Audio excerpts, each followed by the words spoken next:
You know, I like that Ravi's character can be equally used for drama and comedy while staying consistent. This is the kind of character building I really love in my sitcoms, and this is also super important for a show like Power Rangers that swings between light laughs and some heavy drama. His attempts to bottle things up rather than deal with them is expressed just as well through the dentist plotline as with his more serious episodes. Ravi's tensions and insecurities are so well done and explored that he really feels like the strongest character on the show to me. I wish they'd follow this through with Nate, as his fear of spiders in this episode doesn't feel very connected to his character. Maybe claustrophobia would have worked better for me by feeding into his fear of abandonment and being alone. My enjoyment of the comedy in this episode has made me want to take a moment and reflect generally on the comedy this season. Of course, focusing on the most tangible avatars of it, Ben and Betty. The siblings aren't quite working for me as comic relief, and I think that's just because they're too lovable. The performances are very charismatic, and I love having two non-Rangers so actively on the team, but their comedy so far has just been two people enthusiastically trying to do their best, but failing in over-the-top ways. Then the Rangers laugh at them.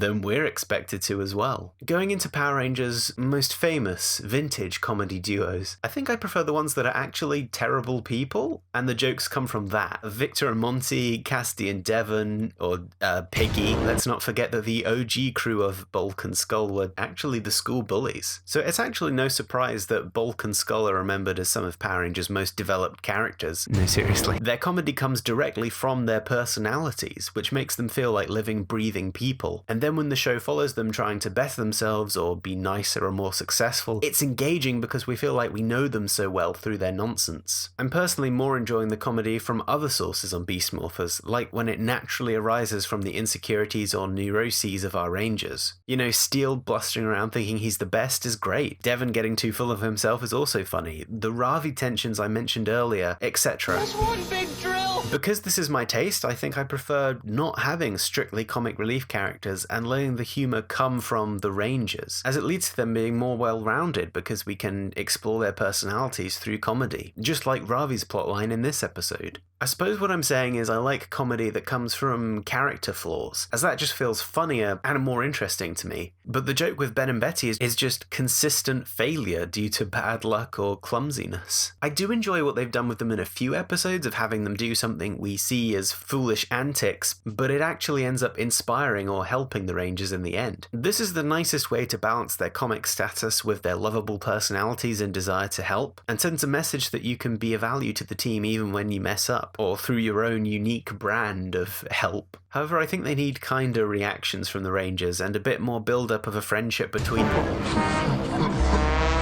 Otherwise it just feels too much like we're laughing at them, not with them.